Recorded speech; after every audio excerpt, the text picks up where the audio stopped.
D.B. Cooper is a media epithet, actual pseudonym.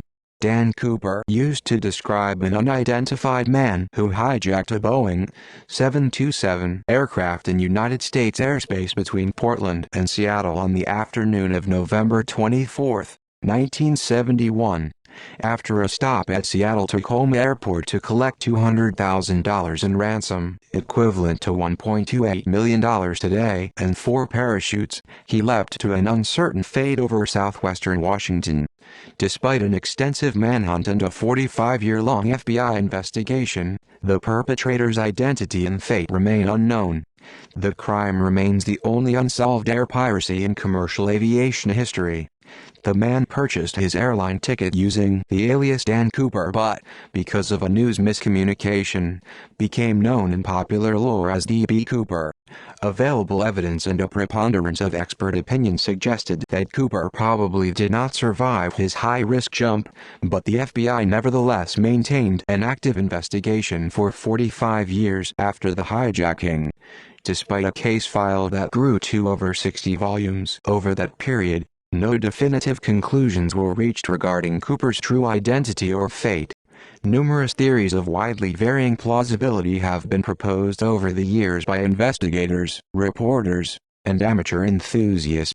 A young boy discovered a small cache of banknotes from the ransom along the banks of the Columbia River in 1980, which triggered renewed interest but ultimately only deepened the mystery. The great majority of the ransom remains unrecovered. The FBI officially suspended active investigation of the case in July 2016, but the agency continues to request that any physical evidence that might emerge related to the parachutes or the ransom money be submitted for analysis. Hijacking on Thanksgiving Eve, November 24, 1971, a middle-aged man carrying a black attaché case approached the flight counter of Northwest Orient Airlines at Portland International Airport. He identified himself as Dan Cooper and used cash to purchase a one-way ticket on Flight 305, a 30-minute trip north to Seattle. Cooper boarded the aircraft, a Boeing 727-100, FAA registration and 467 microseconds, and took seat 18C, 18E by one account, 15D by another, and ordered a drink, bourbon and soda. Eyewitnesses described a man in his mid-40s, wearing a business suit with a black tie and white shirt. Flight 305, approximately one-third full, departed Portland on schedule at 2:50 p.m. PST. Shortly after takeoff, Cooper handed a note to Florence Schaffner, the flight attendant situated nearest to him in a jump seat attached to the aft stair door. Schaffner, assuming the note contained a lonely businessman's phone number, dropped it unopened into her purse. Cooper leaned toward her and whispered, "Miss, you'd better look at that note. I have a bomb." The note was printed in neat, all-capital letters with a felt-tip pen. Its exact wording is unknown, because Cooper later reclaimed it, but Schaffner recalled that it mentioned the bomb and directed her to sit in the seat beside Cooper. Schaffner did as requested, then quietly asked to see the bomb. Cooper opened his briefcase long enough for her to glimpse 8 red cylinders, 4 on top of 4 attached to wires coated with red insulation, and a large cylindrical battery. After closing the briefcase, he stated his demands: $200,000 in negotiable American currency, 4 parachutes, 2 primary and 2 reserve, and a fuel truck standing by in Seattle to refuel the aircraft upon arrival. Schaffner conveyed Cooper's instructions to the pilots in the cockpit. When she returned, Cooper was wearing dark sunglasses. The pilot, William A. Scott, 1920-2001, contacted Seattle-Tacoma Airport Air Traffic Control, which informed local and federal authorities. The 35 other passengers were told that their arrival in Seattle would be delayed because of a minor mechanical difficulty. Northwest Orient's president, Donald Nyrup, authorized payment of the ransom, and ordered all employees to cooperate fully with the hijackers' demands. The aircraft circled Puget Sound for approximately 2 hours to allow Seattle police and the FBI sufficient time to assemble Cooper's parachutes and ransom money, and to mobilize emergency personnel. Flight attendant Tina Mucklow recalled that Cooper appeared familiar with the local terrain. At one point he remarked, "Looks like Tacoma down there," as the aircraft flew above it. He also correctly mentioned that McCord Air Force Base was only a 20-minute drive, at that time, from Seattle-Tacoma Airport. Schaffner described him as calm, polite, and well-spoken, not at all consistent with the stereotypes and rage, hardened criminals or, take me to Cuba, political dissidents popularly associated with air piracy at the time. He wasn't nervous, Mucklow told investigators. He seemed rather nice. He was never cruel or nasty. He was thoughtful and calm all the time.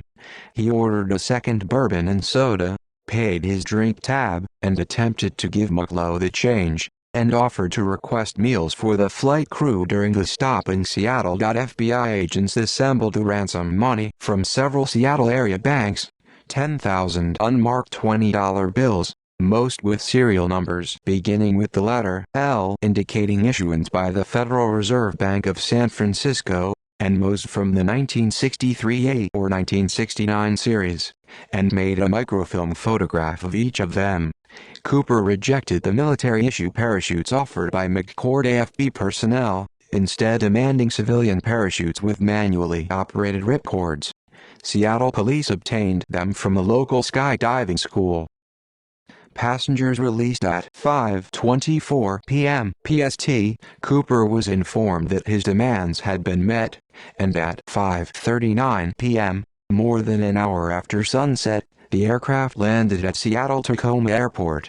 Cooper instructed Scott to taxi the jet to an isolated, brightly lit section of the apron and close all window shades in the cabin to deter police snipers. Northwest Orient Seattle operations manager Al Lee approached the aircraft in street clothes, to avoid the possibility that Cooper might mistake his airline uniform for that of a police officer, and delivered the cash-filled knapsack and parachutes to Mucklow via the aft stairs. Once the delivery was completed, Cooper allowed all passengers, Schaffner, and senior flight attendant Alice Hancock to leave the plane. During refueling, Cooper outlined his flight plan to the cockpit crew, a southeast course toward Mexico City at the minimum airspeed possible without stalling the aircraft. Approximately 100 knots, 185 kilometers per hour, 115 miles per hour, at a maximum 10,000 foot, 3,000 meters altitude. He further specified that the landing gear remained deployed in the takeoff landing position, the wing flaps be lowered 15 degrees, and the cabin remain unpressurized. Co-pilot William J. Riddichzak informed Cooper that the aircraft's range was limited to approximately 1,000 miles, 1,600 kilometers, under the specified flight configuration, which meant that a second refueling would be necessary before entering Mexico. Cooper and the crew discussed options and agreed on Reno, Nevada, as the refueling stop. Cooper further directed that the aircraft take off with the rear exit door open and its staircase extended. Northwest's home office objected, on grounds that it was unsafe to take off with the aft staircase deployed. Cooper countered that it was indeed safe, but he would not argue the point. He would lower it once they were airborne. An FAA official requested a face-to-face meeting with Cooper aboard the aircraft, which was denied. The refueling process was delayed because of a vapor lock in the fuel tanker truck's pumping mechanism. A second truck was brought in to complete refueling. Back in the air. At approximately 7:40 p.m., the Boeing 727 took off with only Cooper, pilot Scott, flight attendant Mucklow, co-pilot Riddichzak, and flight engineer Harold E. Anderson on board. Two F-106 fighter aircraft from McCord Air Force Base followed behind the airliner, one above it and one below, out of Cooper's view. A Lockheed T-33 trainer, diverted from an unrelated Air National Guard mission, also shadowed the 727 before running low on fuel and turning back near the Oregon-California state line. After takeoff, Cooper told Mucklow to join the rest of the crew in the cockpit and remain there with the door closed.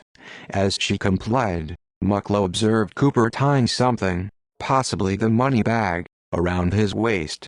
At approximately 8 p.m., a warning light flashed in the cockpit, indicating that the aft air stair apparatus had been activated.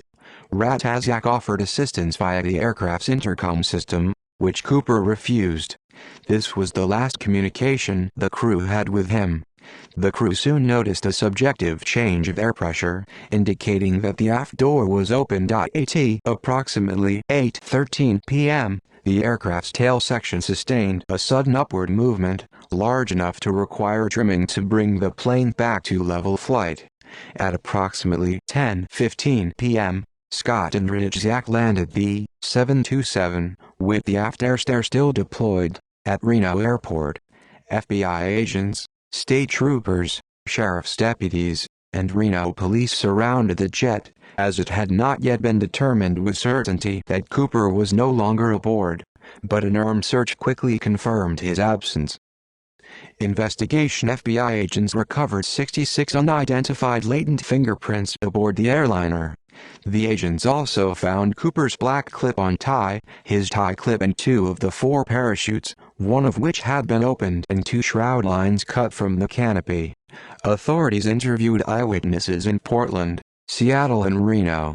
A series of composite sketches was developed. Local police and FBI agents immediately began questioning possible suspects.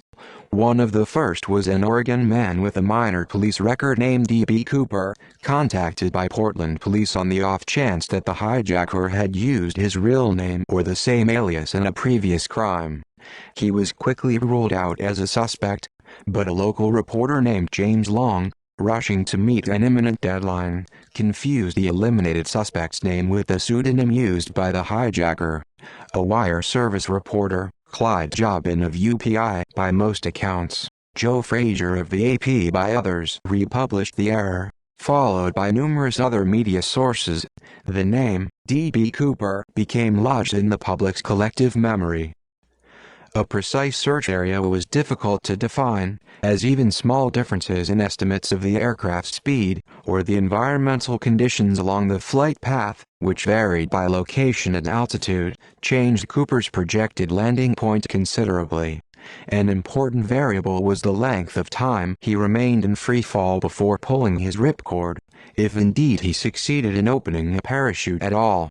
Neither of the Air Force fighter pilots saw anything exit the airliner, either visually or on radar, nor did they see a parachute open. But at night, with extremely limited visibility and cloud cover obscuring any ground lighting below, an airborne black CLAD human figure could easily have gone undetected. The T-33 pilots never made visual contact with the 727. In an experimental recreation, with Scott piloting the aircraft used in the hijacking in the same flight configuration, FBI agents pushing a 200-pound, 91 kilograms sled out of the open air stair were able to reproduce the upward motion of the tail section described by the flight crew at 8:13 p.m. It was concluded that 8:13 p.m. was the most likely jump time. At that moment the aircraft was flying through a heavy rainstorm over the Lewis River in southwestern Washington. Initial extrapolations placed Cooper's landing zone within an area on the southernmost outreach of Mount St. Helens, a few miles southeast of Ariel, Washington, near Lake Merwin, an artificial lake formed by a dam on the Lewis River. Search efforts focused on Clark and Cowlitz counties, encompassing the terrain immediately south and north, respectively, of the Lewis River in southwest Washington. FBI agents and sheriff's deputies from those counties searched large areas of the mountainous wilderness on foot and by helicopter. Door-to-door searches of local farmhouses were also carried out. Other search parties ran patrol boats along Lake Merwin and Yale Lake, the reservoir immediately to its east. No trace of Cooper, nor any of the equipment presumed to have left the aircraft with him, was found. The FBI also coordinated an aerial search, using fixed-wing aircraft and helicopters from the Oregon Army National Guard, along the entire flight path, known as Vector 23 in standard aviation terminology but Vector 23 in most Cooper literature, from Seattle to Reno. Although numerous broken treetops and several pieces of plastic and other objects resembling parachute canopies were sighted and investigated, Nothing relevant to the hijacking was found out shortly after the spring thaw. In early 1972, teams of FBI agents aided by some 200 Army soldiers from Fort Lewis, along with Air Force personnel, National Guardsmen, and civilian volunteers, conducted another thorough ground search of Clark and Cowlitz counties for 18 days in March, and then an additional 18 days in April. Electronic Explorations Company, a marine salvage firm, used a submarine to search the 200-foot (61 meters) depths of Lake Merwin. 2 local women stumbled upon a skeleton in an abandoned structure in Clark County. It was later identified as the remains of Barbara Ann Derry, a teenage girl who had been abducted and murdered several weeks before. Ultimately, the search and recovery operation, arguably the most extensive and intensive in U.S. history, uncovered no significant material evidence related to the hijacking. Search for ransom money. A month after the hijacking, the FBI distributed lists of the ransom serial numbers to financial institutions, casinos, racetracks, and other businesses that routinely conducted large cash transactions, and to law enforcement agencies around the world. Northwest Orient offered a reward of 15% of the recovered money, to a maximum of $25,000. In early 1972, U.S. Attorney General John N. Mitchell released the serial numbers to the general public. In 1972, 2 men used counterfeit $20 bills printed with Cooper serial numbers to swindle $30,000 from a Newsweek reporter named Carl Fleming in exchange for an interview with a man they falsely claimed was the hijacker. In early 1973, with the ransom money still missing, the Oregon Journal republished the serial numbers and offered $1,000 to the first person to turn in a ransom bill to the newspaper or any FBI field office. In Seattle, the Post-Intelligencer made a similar offer with a $5,000 reward. The offers remained in effect until Thanksgiving 1974, and though there were several near matches, no genuine bills were found. In 1975, Northwest Orient's insurer, Global Indemnity Company, complied with an order from the Minnesota Supreme Court and paid the airline's $180,000 claim on the ransom money. Later developments. Subsequent analyses indicated that the original landing zone estimate was inaccurate. Scott, who was flying the aircraft manually because of Cooper's speed and altitude demands, later determined that his flight path was farther east than initially assumed. Additional data from a variety of sources, in particular Continental Airlines pilot Tom Bowen, who was flying 4 minutes behind Flight 305, indicated that the wind direction factored into drop zone calculations had been wrong, possibly by as much as 80 degrees. This and other supplemental data suggested that the actual drop zone was south-southeast of the original estimate, in the drainage area of the Washiaugo River. Himmelsbach wrote, "I have to confess, if I were going to look for Cooper, I would head for the Washiaugo. The Washiaugo Valley and its surroundings have been searched repeatedly by private individuals and groups in subsequent years. To date, no discoveries traceable to the hijacking have been reported. Some investigators have speculated that the 1980 eruption of Mount St. Helens could have obliterated any remaining physical clues." Investigation suspended. On July 8, 2016, the FBI announced that it was suspending active investigation of the Cooper case, citing the need to focus its investigative resources and manpower on issues of higher and more urgent priority. Local field offices will continue to accept any legitimate physical evidence, related specifically to the parachutes or to the ransom money, that may emerge in the future. The 60-volume case file compiled over the 45-year course of the investigation will be preserved for historical purposes at FBI headquarters in Washington, D.C., and on the FBI website. All the evidence is open to the public. Physical evidence. 3 major pieces of evidence were found on the plane: a black clip-on tie, a mother-of-pearl tie clip, and 8 filter-tipped Raleigh cigarette butts. At some time after the hijacking, the cigarette butts were lost. In November 1978, a placard printed with instructions for lowering the aft stairs of a 727 was found by a deer hunter near a logging road about 13 miles, 21 kilometers east of Castle Rock, Washington, well north of Lake Merwin, but within Flight 305's basic flight path. Recovered ransom money. On February 10, 1980, 8-year-old Brian Ingram was vacationing with his family on the Columbia River at a beachfront known as Tina, or Tana Bar, about 9 miles, 14 kilometers downstream from Vancouver, Washington, and 20 miles, 32 kilometers southwest of Ariel. He uncovered 3 packets of the ransom cash as he raked the sandy riverbank to build a campfire. The bills were disintegrated, but still bundled in rubber bands. FBI technicians confirmed that the money was indeed a portion of the ransom. 2 packets of $120 bills each, and a third packet of 90, all arranged in the same order as when given to Cooper. The discovery launched several new rounds of conjecture and ultimately raised more questions than it answered. Initial statements by investigators and scientific consultants were founded on the assumption that the bundled bills washed freely into the Columbia River from one of its many connecting tributaries.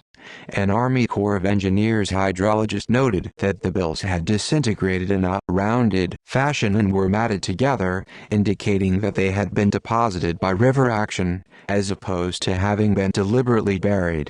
That conclusion, if correct, supported the opinion that Cooper had not landed near Lake Merwin nor any tributary of the Lewis River, which feeds into the Columbia well downstream from Tina Bar. It also lent credence to supplemental speculation, see later developments above, that placed the drop zone near the Washiauga River, which merges with the Columbia upstream from the discovery site. But the free-floating hypothesis presented its own difficulties. It did not explain the 10 bills missing from one packet, nor was there a logical reason that the 3 packets would have remained together after separating from the rest of the money. Physical evidence was incompatible with geologic evidence. Himmelsbach observed that free-floating bundles would have had to wash up on the bank within a couple of years of the hijacking, otherwise the rubber bands would have long since deteriorated, an observation confirmed experimentally by the Cooper research team. See subsequent FBI disclosures. Geological evidence suggested, however, that the bills arrived at Tina Bar well after 1974, the year of a Corps of Engineers dredging operation on that stretch of the river. Geologist Leonard Palmer of Portland State University found 2 distinct layers of sand and sediment between the clay deposited on the riverbank by the dredge and the sand layer in which the bills were buried, indicating that the bills arrived long after dredging had been completed. The Cooper research team later challenged Palmer's conclusion, citing evidence that the clay layer was a natural deposit.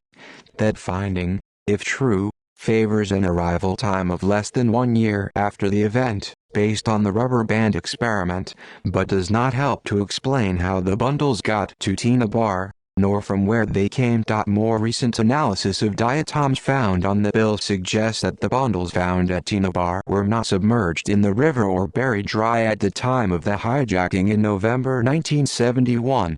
Only diatoms that bloomed during springtime were found, placing the date range that the money entered the water at least several months after the hijacking. Alternative theories were advanced. Some surmised that the money had been found at a distant location by someone, or possibly even a wild animal, carried to the riverbank, and reburied there.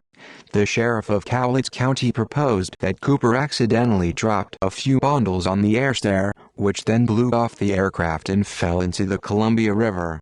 One local newspaper editor theorized that Cooper, knowing he could never spend the money, dumped it in the river, or buried portions of it at Tina Bar, and possibly elsewhere himself. No hypothesis offered to date satisfactorily explains all of the existing evidence. In 1986, after protracted negotiations, the recovered bills were divided equally between Ingram and Northwest Orient's insurer. The FBI retained 14 examples as evidence. Ingram sold 15 of his bills at auction in 2008 for about $37,000. To date, none of the 9,710 remaining bills has turned up anywhere. Their serial numbers remain available online for public search. The Columbia River ransom money and the Airstare instruction placard remain the only confirmed physical evidence from the hijacking ever found outside the aircraft. Subsequent FBI disclosures in late 2007, the FBI announced that a partial DNA profile had been obtained from 3 organic samples found on Cooper's clip-on tie in 2001, though they later acknowledged that there is no evidence that the hijacker was the source of the sample material. The tie had 2 small DNA samples, and 1 large sample, said Special Agent Fred Gutt. It's difficult to draw firm conclusions from these samples. The Bureau also made public a file of previously unreleased evidence, including Cooper's 1971 plane ticket price, $20, paid in cash, and posted previously unreleased composite sketches and fact sheets, along with a request to the general public for information which might lead to Cooper's positive identification. They also disclosed that Cooper had chosen the older of the 2 primary parachutes supplied to him, rather than the technically superior professional sport parachute, and that from the 2 reserve parachutes, he selected a dummy, an unusable unit with an inoperative ripcord intended for classroom demonstrations, although it had clear markings identifying it to any experienced skydiver as non-functional. He cannibalized the other, functional reserve parachute, possibly using its shrouds to tie the money bag shut, and to secure the bag to his body as witnessed by Mucklow.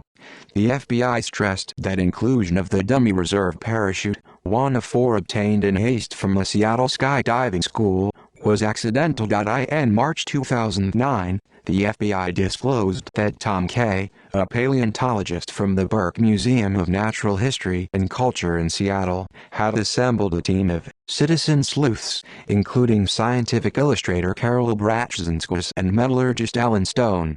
The group, eventually known as the Cooper Research Team, reinvestigated important components of the case using GPS, satellite imagery, and other technologies unavailable in 1971.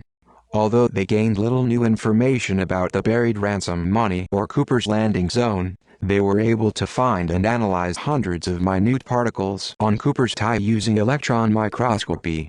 Lycopodium spores, likely from a pharmaceutical product, were identified, as well as fragments of bismuth and aluminum. In November 2011, Kay announced that particles of pure, unalloyed titanium had also been found on the tie. He explained that titanium, which was much rarer in the 1970s than in the 2010s, was at that time found only in metal fabrication or production facilities, or at chemical companies using it, combined with aluminum to store extremely corrosive substances.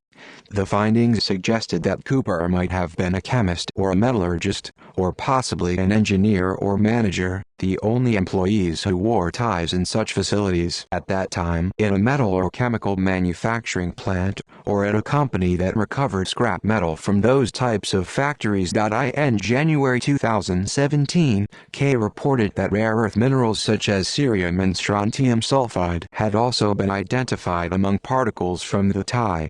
One of the rare applications for such elements in the 1970s was Boeing's Supersonic Transport Development Project, suggesting the possibility that Cooper was a Boeing employee. Other possible sources of the material included plants that manufactured cathode ray tubes, such as the Portland firms Teledyne and Tektronix. Theories and conjecture. Over the 45-year span of its active investigation, the FBI periodically made public some of its working hypotheses and tentative conclusions, drawn from witness testimony and the scarce physical evidence. Suspect profiling. The official physical description of Cooper has remained unchanged and is considered reliable. Flight attendants Schaffner and Mucklow, who spent the most time with Cooper, were interviewed on the same night in separate cities, and gave nearly identical descriptions. Around 5 feet 10 inches, 1.78 meters tall, 180 pounds, 82 kilograms, mid-40s, with close-set piercing brown eyes and swarthy skin. Cooper appeared to be familiar with the Seattle area and may have been an Air Force veteran, based on testimony that he recognized the city of Tacoma from the air as the jet circled Puget Sound, and his accurate comment to Mucklow that McCord AFB was approximately 20 minutes driving time from the Seattle-Tacoma airport, a detail most civilians would not know or comment upon. His financial situation was very likely desperate. According to the FBI's retired chief investigator, Ralph Himmelsbach, extortionists and other criminals who steal large amounts of money nearly always do so because they need it urgently. Otherwise, the crime is not worth the considerable risk. Alternatively, Cooper may have been a thrill seeker who made the jump just to prove it could be done. Agents theorize that Cooper took his alias from a popular Belgian comic series of the 1970s featuring a fictional hero, Dan Cooper, a Royal Canadian Air Force test pilot who took part in numerous heroic adventures, including parachuting. One cover from the series, reproduced on the FBI website, depicts test pilot Cooper skydiving in full paratrooper regalia. Because the Dan Cooper comics were never translated into English, nor imported to the U.S., they speculated that he had encountered them during a tour of duty in Europe. The Cooper research team suggested the alternative possibility that Cooper was Canadian, and found the comics in Canada, where they were also sold. They noted his specific demand for negotiable American currency, a phrase seldom if ever used by American citizens. Since witnesses stated that Cooper had no distinguishable accent, Canada would be his most likely country of origin if he were not a U.S. citizen. Evidence suggested that Cooper was knowledgeable about flying technique, aircraft, and the terrain. He demanded 4 parachutes to force the assumption that he might compel one or more hostages to jump with him, thus ensuring he would not be deliberately supplied with sabotage equipment.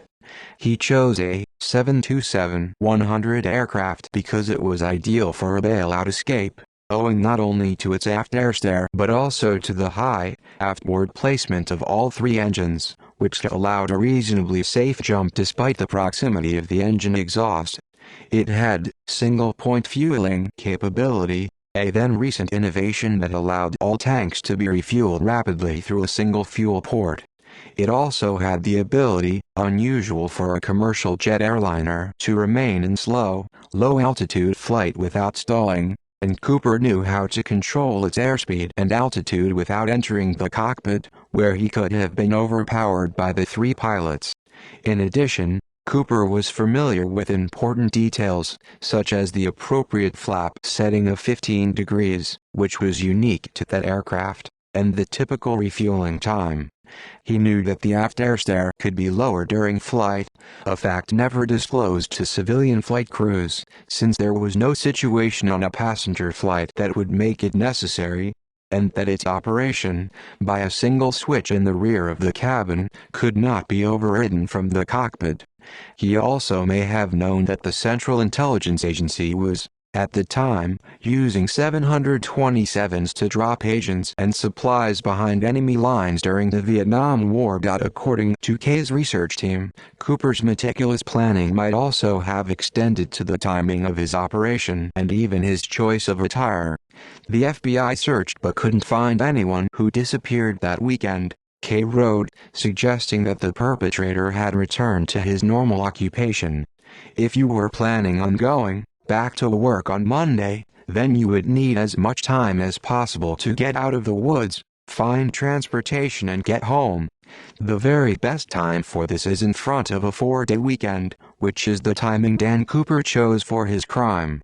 Furthermore, if he was planning ahead, he knew he had to hitchhike out of the woods, and it is much easier to get picked up in a suit and tie than in old blue jeans. The author of an analysis of World War II aircrew bailouts concluded that the probability of Cooper's survival may have been higher than suggested by popular opinion. Cooper, he claimed, jumped in conditions that thousands of RAF crewmen survived during WE. The FBI was more skeptical, concluding that Cooper lacked crucial skydiving skills and experience. We originally thought Cooper was an experienced jumper, perhaps even a paratrooper, said Special Agent Larry Carr, leader of the investigative team from 2006 until its dissolution in 2016. We concluded after a few years this was simply not true. No experienced parachutist would have jumped in the pitch-black night, in the rain, with a 172 miles per hour wind in his face wearing loafers and a trench coat. It was simply too risky. He also missed that his reserve parachute was only for training and had been sewn shut, something a skilled skydiver would have checked. He also failed to bring or request a helmet, chose to jump with the older and technically inferior of the two primary parachutes supplied to him, and jumped into a probable 15 degrees Fahrenheit, -9 degrees Celsius wind at 10,000 feet, 3,000 meters in November over Washington state without proper protection against the extreme wind chill. Assuming that Cooper was not a paratrooper, but was an Air Force veteran, Carr suggested the possibility that he was an aircraft cargo loader. Such an assignment would have given him knowledge and experience in the aviation industry. And loaders, because they throw cargo out of flying aircraft, wear emergency parachutes and receive rudimentary jump training. Such training would have given Cooper a working knowledge of parachutes, but not necessarily sufficient knowledge to survive the jump he made. The FBI speculated from the beginning that Cooper did not survive his jump. Diving into the wilderness without a plan, without the right equipment, in such terrible conditions, he probably never even got his chute open, said Carr. Even if he did land safely, agents contended that survival in the mountainous terrain at the onset of winter would have been all but impossible without an accomplice at a predetermined landing point. This would have required a precisely timed jump, necessitating, in turn, cooperation from the flight crew. There is no evidence that Cooper requested or received any such help from the crew, nor that he had any clear idea where he was when he jumped into the stormy, overcast darkness. Statute of Limitations. In 1976, discussion arose over impending expiration of the statute of limitations on the hijacking. Most published legal analyses agreed that it would make little difference, as interpretation of the statute varies considerably from case to case and court to court, and a prosecutor could argue that Cooper had forfeited immunity on any of several valid technical grounds. The question was rendered moot in November when a Portland grand jury returned an indictment in absentia against John Doe, aka Dan Cooper, for air piracy in violation of the Hobbs Act. The indictment formally initiated prosecution that can be continued, should the hijacker be apprehended, at any time in the future. Suspects. Between 1971 and 2016, the FBI processed over 1,000 serious suspects, including assorted publicity seekers and deathbed confessors. Some notable examples: Kenneth Peter Christensen. In 2003, a Minnesota resident named Lyle Christensen watched a television documentary about the Cooper hijacking and became convinced that his late brother Kenneth, 1926-1994, was Cooper. After repeated futile attempts to convince first the FBI, and then the author and film director Nora Ephron, whom he hoped would make a movie about the case, he contacted a private investigator in New York City. In 2010, the detective, Skip Porteous, published a book postulating that Christensen was the hijacker. The following year, an episode of the History series Brad Meltzer's Decoded also summarized the circumstantial evidence linking Christensen to the Cooper case. Christensen enlisted in the Army in 1944 and was trained as a paratrooper. The war had ended by the time he was deployed in 1945, but he made occasional training jumps while stationed in Japan with occupation forces in the late 1940s. After leaving the Army, he joined Northwest Orient in 1954 as a mechanic in the South Pacific, and subsequently became a flight attendant, and then a purser, based in Seattle.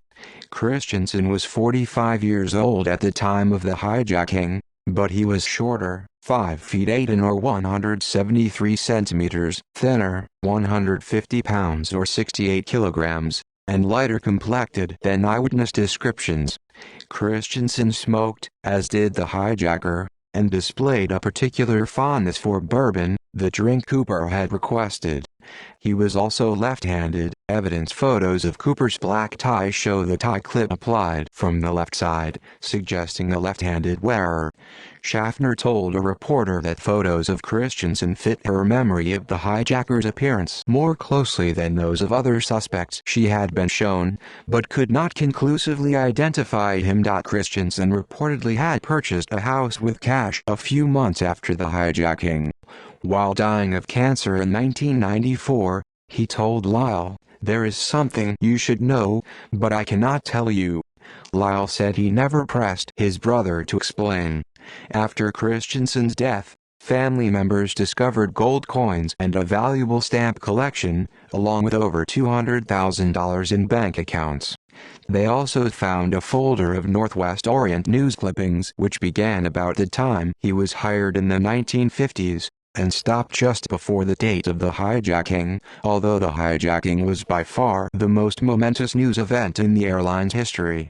Christensen continued to work part-time for the airline for many years after 1971, but apparently never clipped another Northwest news story. Research later revealed that Christensen did not pay cash for the house he bought after the hijacking, but had a mortgage on it, and took 17 years to pay it off. The same search also uncovered evidence that Christensen had sold off almost 24 acres of land for $17,000 per acre in the mid-1990s, thus accounting for the large sum of money in his account at the time of his death. Despite the publicity generated by Portuz's book and the 2011 television documentary, the FBI is standing by its position that Christensen cannot be considered a prime suspect. It cites a poor match to eyewitness physical descriptions, a level of skydiving expertise above that predicted by their suspect profile, and an absence of direct incriminating evidence. Jack Caufelt Bryant Jack Caufelt, 1970–1975, was a con man, ex-convict, and purported government informant who claimed to have been the chauffeur and confidant of Abraham Lincoln's last undisputed descendant, great-grandson Robert Todd Lincoln Beckwith. In 1972 he began claiming he was Cooper, and attempted through an intermediary, a former cellmate named James Brown, to sell his story to a Hollywood production company. He said he landed near Mount Hood, about 50 miles, 80 kilometers southeast of Ariel, injuring himself and losing the ransom money in the process. Photos of Caufelt bear a resemblance to the composite drawings, although he was in his mid-50s in 1971. He was reportedly in Portland on the day of the hijacking, and sustained leg injuries around that time which were consistent with a skydiving mishap. Caufelt's account was reviewed by the FBI, which concluded that it differed in several details from information that had not been made public, and was therefore a fabrication. Brown, undeterred, continued peddling the story long after Caufelt died in 1975. Multiple media venues, including the CBS News program 60 Minutes, considered and rejected it. In a 2008 book about Lincoln's descendants, author Charles Lachman revisited Caufelt's tale, although it had been discredited 36 years before. Lynn Doyle Cooper L.D. Cooper, 1931–1999, a leather worker and Korean War veteran, was proposed as a suspect in July 2011 by his niece, Marla Cooper. As an 8-year-old, she recalled Cooper and another uncle planning something very mischievous, involving the use of expensive walkie-talkies, at her grandmother's house in Sisters, Oregon, 150 miles, 240 kilometers southeast of Portland. The next day Flight 305 was hijacked, and though the uncles ostensibly were turkey hunting, L.D. Cooper came home wearing a bloody shirt. The result, he said, of an auto accident. Later, she said, her parents came to believe that L.D. Cooper was the hijacker. She also recalled that her uncle, who died in 1999, was obsessed with the Canadian comic book hero Dan Cooper, see Theories and Conjectures, and had one of his comic books thumbtacked to his wall, although he was not a skydiver or paratrooper. In August 2011, New York Magazine published an alternative witness sketch, reportedly based on a description by Flight 305 eyewitness Robert Gregory, depicting horn-rimmed sunglasses, a russet-colored suit jacket with wide lapels, and marked hair. The article notes that L.D. Cooper had wavy hair that looked marked, as did Dwayne Webber. The FBI announced that no fingerprints had been found on a guitar strap made by L.D. Cooper. 1 week later, they added that his DNA did not match the partial DNA profile obtained from the hijacker's tie, but acknowledged that there is no certainty that the hijacker was the source of the organic material obtained from the tie. The Bureau has made no further public comment. Barbara Dayton, 1926–2002, a recreational pilot and University of Washington librarian who was born Robert Dayton, served in the U.S. Merchant Marine and then the Army during World War II. After discharge, Dayton worked with explosives in the construction industry and aspired to a professional airline career, but could not obtain a commercial pilot's license. Dayton claimed to have staged the Cooper hijacking, dressed as a man, to get back at the airline industry and the FAA, whose insurmountable rules and conditions had prevented her from becoming an airline pilot. Dayton said that the ransom money was hidden in a cistern near Woodburn, a suburban area south of Portland, but eventually recanted the entire story, ostensibly after learning that hijacking charges could still be brought. The FBI has never commented publicly on Dayton, who died in 2002. William Pratt Gossett, 1930–2003, was a Marine Corps, Army, and Army Air Forces veteran who saw action in Korea and Vietnam. His military experience included advanced jump training and wilderness survival. After retiring from military service in 1973, he worked as an ROTC instructor, taught military law at Weber State University in Ogden, Utah, and hosted a radio talk show in Salt Lake City that featured discussions about the paranormal. He died in 2003. Gossett was widely known to be obsessed with the Cooper hijacking. He amassed a voluminous collection of Cooper-related news articles, and told one of his wives that he knew enough about the case to write the epitaph for D.B. Cooper. Late in his life he reportedly told 3 of his sons, a retired Utah judge, and a friend in the Salt Lake City Public Defender's office that he had committed the hijacking. Photos of Gossett taken circa 1971 bear a close resemblance to the most widely circulated Cooper composite drawing. According to Galen Cook, a lawyer who has collected information related to Gossett for years, Gossett once showed his sons a key to a Vancouver, British Columbia, safe deposit box which, he claimed, contained the long-missing ransom money. Gossett's eldest son, Greg, said that his father, a compulsive gambler who was always strapped for cash, showed him wads of cash just before Christmas 1971, weeks after the Cooper hijacking.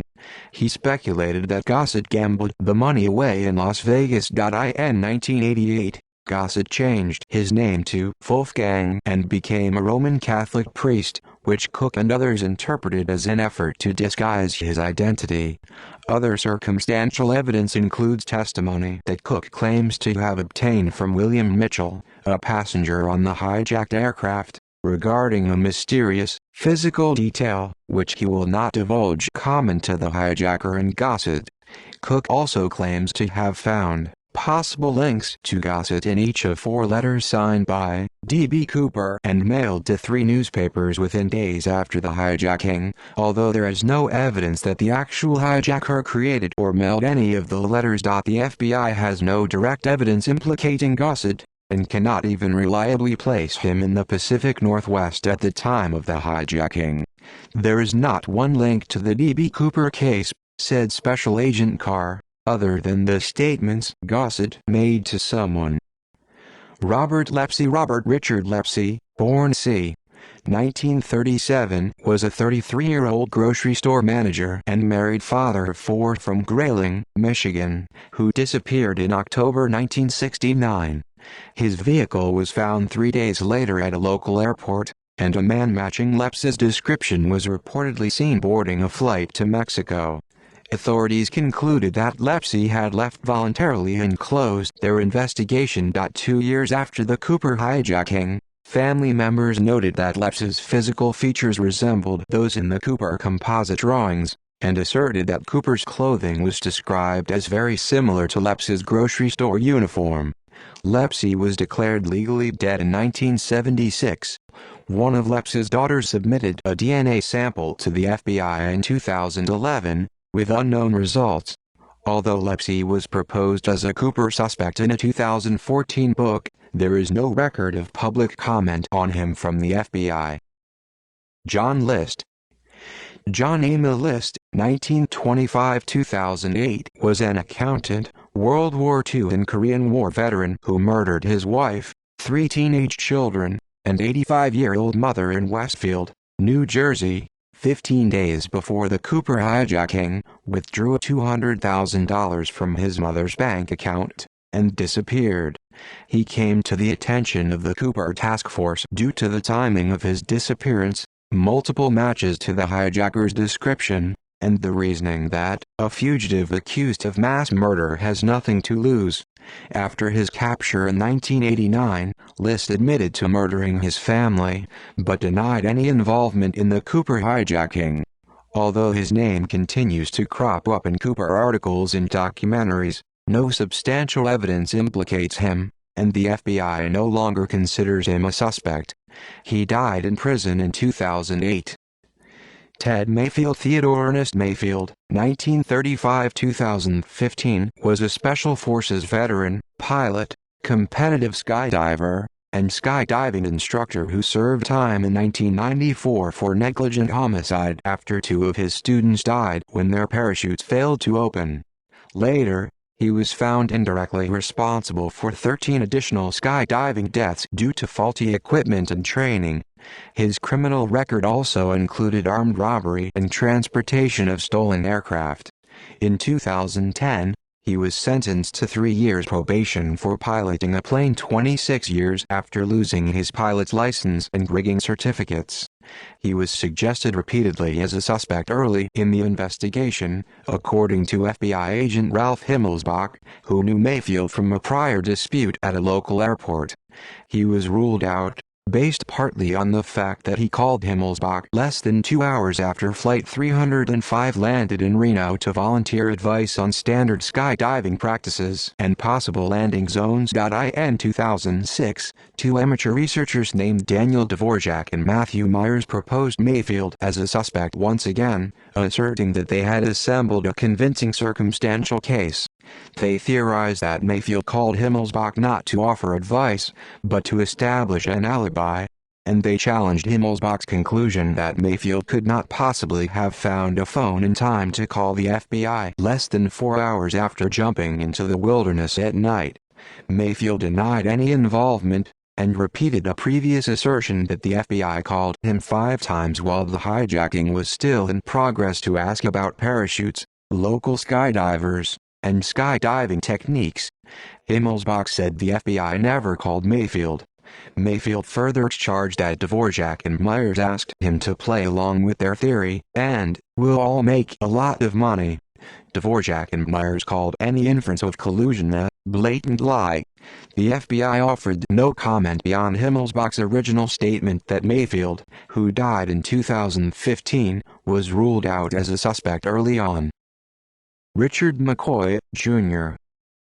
McCoy, 1942–1974, was an Army veteran who served 2 tours of duty in Vietnam, first as a demolition expert, and later, with the Green Berets as a helicopter pilot. After his military service he became a warrant officer in the Utah National Guard and an avid recreational skydiver, with aspirations, he said, of becoming a Utah State Trooper. On April 7, 1972, McCoy staged the best-known of the so-called copycat hijackings. See below. He boarded United Airlines Flight 855, a Boeing 727 with aft stairs in Denver, Colorado, and brandishing what later proved to be a paperweight resembling a hand grenade and an unloaded handgun, he demanded 4 parachutes and $500,000. After delivery of the money and parachutes at San Francisco International Airport, McCoy ordered the aircraft back into the sky and bailed out over Provo, Utah, leaving behind his handwritten hijacking instructions and his fingerprints on a magazine he had been reading. He was arrested on April 9 with the ransom cash in his possession, and after trial and conviction, received a 45-year sentence. 2 years later he escaped from Lewisburg Federal Penitentiary with several accomplices by crashing a garbage truck through the main gate. Tracked down 3 months later in Virginia Beach, McCoy was killed in a shootout with FBI agents. In their 1991 book, D.B. Cooper, The Real McCoy, parole officer Bernie Rhodes and former FBI agent Russell Callame asserted that they had identified McCoy as Cooper. They cited obvious similarities in the two hijackings, claims by McCoy's family that the tie and mother-of-pearl tie clip left on the plane belonged to McCoy, and McCoy's own refusal to admit or deny that he was Cooper. A proponent of their theory was the FBI agent who killed McCoy. "When I shot Richard McCoy," he said, "I shot D.B. Cooper at the same time."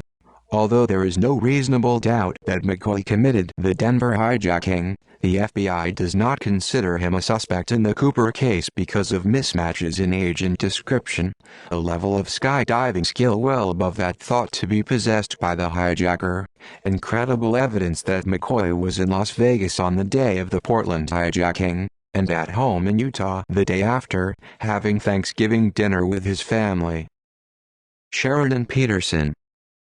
Sheridan Peterson, 1926–2021, served in the U.S. Marine Corps during World War II and was later employed as a technical editor at Boeing, based in Seattle. Investigators took an interest in Peterson as a suspect soon after the skyjacking because of his experience as a smoke jumper and love of taking physical risks, as well as his similar appearance and age, 44, to the Cooper description. Peterson often teased the media about whether he was really D.B. Cooper. Entrepreneur Eric Ulis, who spent years investigating the crime, said he was 98% convinced that Peterson was Cooper, but when pressed by FBI agents, Peterson insisted he was in Nepal at the time of the skyjacking. He died in 2021. Robert Rackstraw. Robert Wesley Rackstraw, 1943–2019, was a retired pilot and ex-convict who served on an Army helicopter crew and other units during the Vietnam War. He came to the attention of the Cooper Task Force in February 1978, after he was arrested in Iran and deported to the U.S. to face explosives possession and check-counting charges. Several months later, while released on bail, Rackstraw attempted to fake his own death by radioing a false Mayday call and telling controllers that he was bailing out of a rented plane over Monterey Bay. Police later arrested him in Fullerton on an additional charge of forging federal pilot certificates. The plane he claimed to have ditched was found, repainted, in a nearby hangar. Cooper investigators noted his physical resemblance to Cooper composite sketches, although he was only 28 in 1971, military parachute training, and criminal record, but eliminated him as a suspect in 1979 after no direct evidence of his involvement could be found. In 2016, Rackstraw re-emerged as a suspect in a history program and a book. On September 8, 2016, Thomas J. Colbert, the author of the book, and attorney Mark Zaid filed a lawsuit to compel the FBI to release its Cooper case file under the Freedom of Information Act.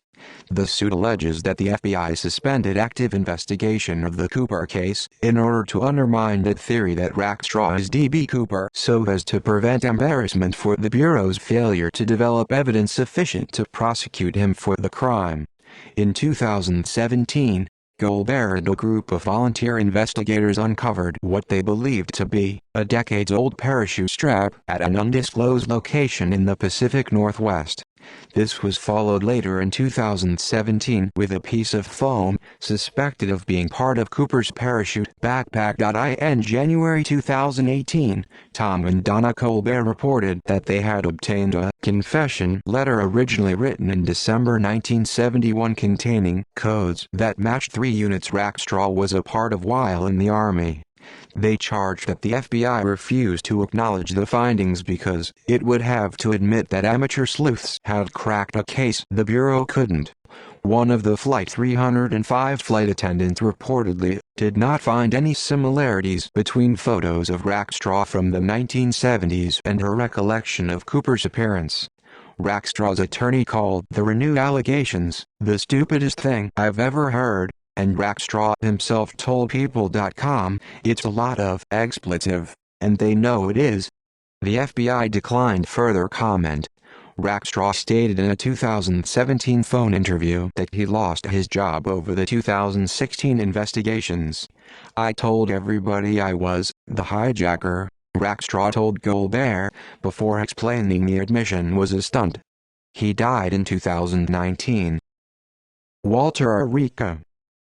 Walter Arica, 1933–2014, was a Michigan native, military veteran, and original member of the Michigan parachute team. He was proposed as a suspect by his friend Carl Lauren at a press conference on May 17, 2018. In 2008, Rica told Lauren via a recorded phone call that he was the hijacker. Rica gave Lauren permission in a notarized letter to share his story after his death. He also allowed Lauren to tape their phone conversations about the crime over a 6-week period in late 2008. In over 3 hours of recordings, Rica shared details about the hijacking before they were publicly known. He also confessed to his niece, Lisa's story. From Rica's description of the terrain on his way to the drop zone, Lauren concluded that he landed near Tullahoma, Washington. After Rica described an encounter with a dump truck driver at a roadside cafe after he landed, Lauren located Jeff Osiadich, who was driving his dump truck near Tullahoma the night of November 24, 1971, and met a stranger at the Teanaway Junction Cafe just outside of town. The man asked Osiadich to give his friend directions to the cafe over the phone, and he complied. Rica reportedly confirmed that Osiadich was the man at the cafe after seeing a photo Lauren sent him.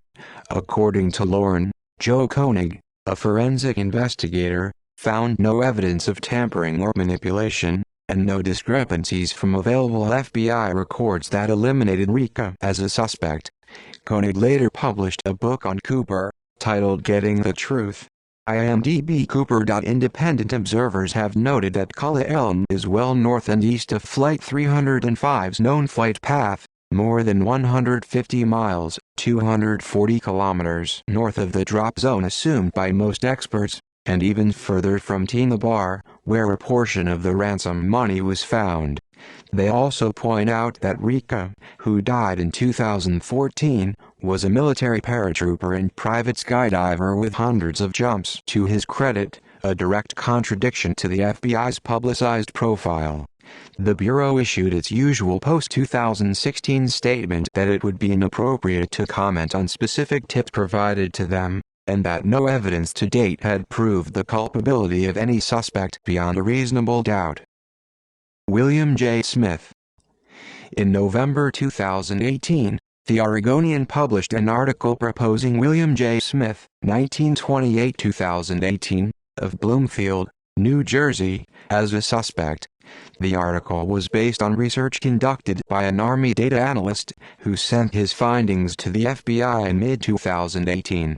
Smith, a New Jersey native, was a World War II veteran. After high school, he enlisted in the Navy and volunteered for combat aircrew training. After his discharge, he worked for the Lehigh Valley Railroad and was affected by the Penn Central Transportation Company bankruptcy in 1970, the largest bankruptcy in U.S. history at that time. The article theorized that the loss of his pension created a grudge against the corporate establishment and transportation industry. It also created a sudden need for money. He was 43 at the time of the hijacking. In Smith's high school yearbook, a list of alumni killed in World War II lists an Ira Daniel Cooper, possibly the source for the hijacker's pseudonym. The analyst claimed that Smith's naval aviation experience would have given him knowledge of planes and parachutes, and his railroad experience would have helped him find railroad tracks and hop on a train to escape the area after landing. According to the analyst, Aluminum spiral chips found on the clip-on tie could have come from a locomotive maintenance facility. Smith's information about the Seattle area may have come from his close friend Dan Clare, who was stationed at Fort Lewis during World War II. The analyst noted that the man who claimed to be Cooper in Max Gunter's 1985 book identified himself as Dan LeClaire. Smith and Clare worked together for Conrail in Newark, New Jersey, at the Oak Island Yard. Smith retired from that facility as yardmaster. The article noted that a picture of Smith on the Lehigh Valley Railroad website showed a remarkable resemblance to Cooper FBI sketches. The FBI responded to media requests with its usual boilerplate statement that commenting about specific tips would be inappropriate. Dwayne L. Weber, 1924–1995, was a World War II Army veteran who served time in at least 6 prisons from 1945 to 1968 for burglary and forgery. He was proposed as a suspect by his widow, based primarily on a deathbed confession. 3 days before he died in 1995, Weber told his wife Jo, "I am Dan Cooper." The name meant nothing to her, she said, but months later, a friend told her of its significance in the hijacking. She went to her local library to research D.B. Cooper, found Max Gunter's book, and discovered notations in the margins in her husband's handwriting. Jo then recalled, in retrospect, that Weber once had a nightmare during which he talked in his sleep about jumping from a plane, leaving his fingerprints on the aft stairs. He also reportedly told her that an old knee injury had been incurred by jumping out of a plane. Like the hijacker, Weber drank bourbon and chain-smoked. Other circumstantial evidence included a 1979 trip to Seattle and the Columbia River, during which Weber took a walk alone along the river bank in the Tina Bar area. 4 months later, Brian Ingram made his ransom cash discovery in the same area. The FBI eliminated Weber as an active suspect in July 1998 when his fingerprints did not match any of those processed in the hijacked plane, and no other direct evidence could be found to implicate him. Later, his DNA also failed to match the samples recovered from Cooper's tie, though the Bureau has since conceded that they cannot be certain that the organic material on the tie came from Cooper. Similar hijackings. Cooper was not the first to attempt air piracy for personal gain.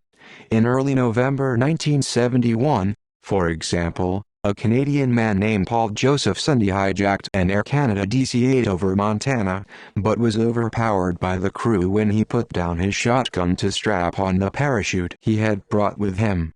Cooper's apparent success inspired a flurry of imitators, mostly during 1972. Some notable examples from that year: Garrett Brock Trapnell hijacked a TWA airliner en route from Los Angeles to New York City in January. He demanded $306,800 in cash, the release of Angela Davis, and an audience with President Richard Nixon. After the aircraft landed at John F. Kennedy International Airport, he was shot and wounded by FBI agents, then arrested. Richard Charles Lapointe, an Army veteran and New England beach bum, boarded Hughes Air West Flight 800 at McCarran Airport in Las Vegas on January 20. Brandishing what he claimed was a bomb while the DC-9 was on the taxiway, he demanded $50,000, 2 parachutes, and a helmet. After releasing the 51 passengers and 2 flight attendants, he ordered the plane on an eastward trajectory toward Denver, then bailed out over the treeless plains of northeastern Colorado. Authorities, tracking the locator-equipped parachute and his footprints in the snow and mud, apprehended him a few hours later. Richard McCoy, Jr., a former Army Green Beret, hijacked a United Airlines 727-100 in April after it left Denver, Colorado, diverted it to San Francisco, then bailed out over Utah with $500,000 in ransom money. He landed safely, but was arrested 2 days later. Frederick Honman used a handgun to hijack an Eastern Airlines 727 in Allentown, Pennsylvania in May, demanded $303,000, and eventually parachuted into Honduras, his country of birth. A month later, With the FBI in pursuit and a $25,000 bounty on his head, he surrendered at the American Embassy in Tegucigalpa. Rob Dolan Hadi, a paratrooper and Vietnam veteran, stormed the United Airlines 727 in Reno in early June, extorted $200,000 in 2 parachutes, and jumped into darkness near Washoe Lake, about 25 miles, 40 kilometers south of Reno. Police found Hadi's car, sporting a United States Parachute Association bumper sticker, parked near the lake and arrested him as he returned to it the next morning. Martin McNally, an unemployed service station attendant, used a submachine gun in late June to commandeer an American Airlines 727 en route from St. Louis to Tulsa, then diverted it eastward to Indiana and bailed out with $500,000 in ransom. McNally lost the ransom money as he exited the aircraft, but landed safely near Peru, Indiana, and was apprehended a few days later in a Detroit suburb. 15 hijackings similar to Cooper's, all unsuccessful, were attempted in 1972. With the advent of universal luggage searches in 1973, see airport security, the general incidence of hijackings dropped dramatically. There were no further notable Cooper imitators until July 11, 1980, when Glenn K. Tripp seized Northwest Flight 608 at Seattle-Tacoma Airport, demanding $600,000, $100,000 by an independent account, 2 parachutes, and the assassination of his boss. A quick-thinking flight attendant secretly drugged Tripp's alcoholic beverage with Valium.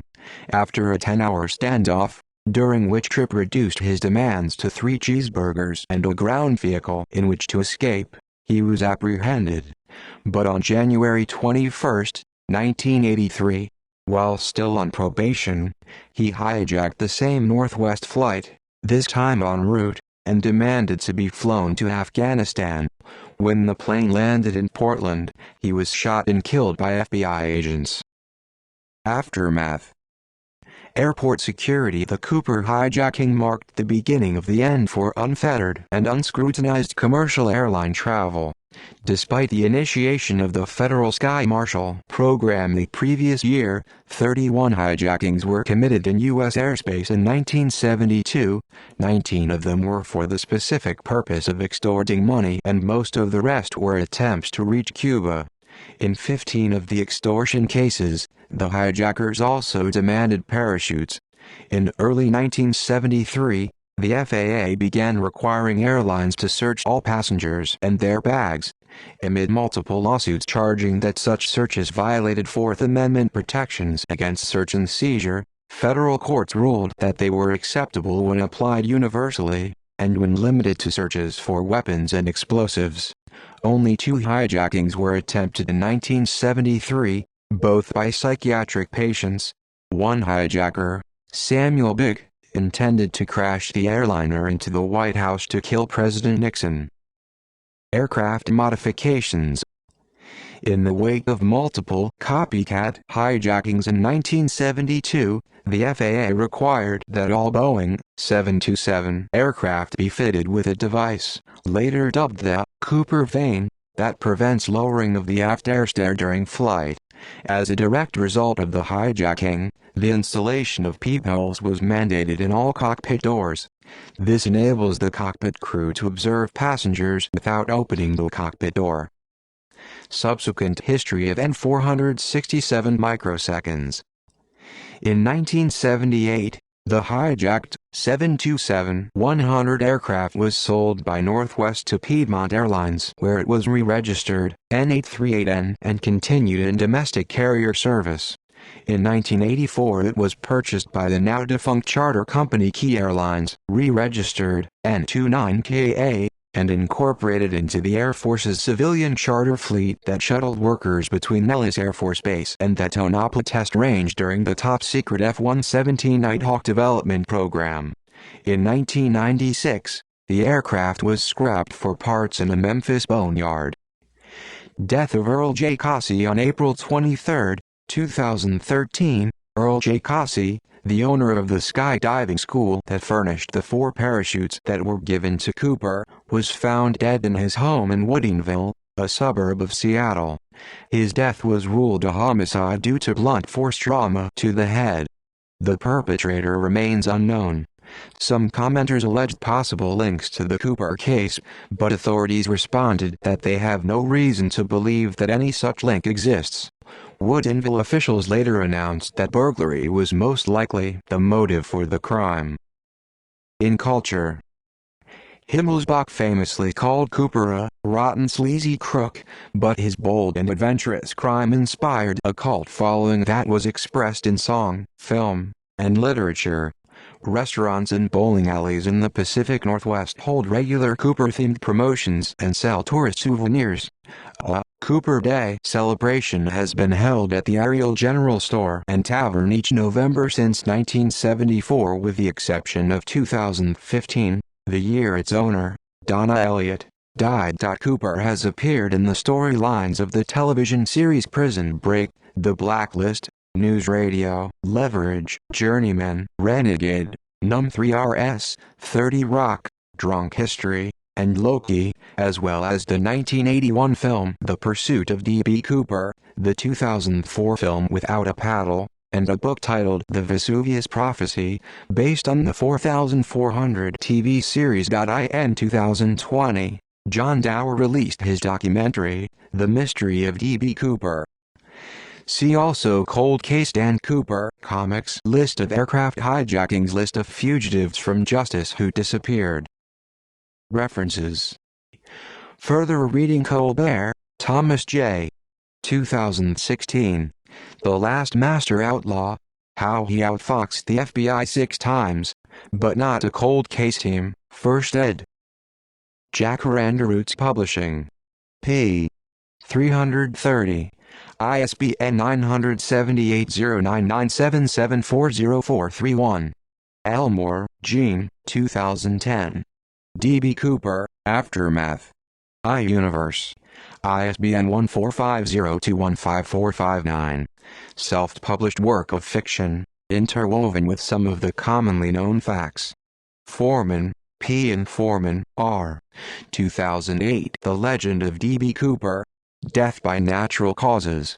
Borders Personal Publishing. ISBN 1605520144.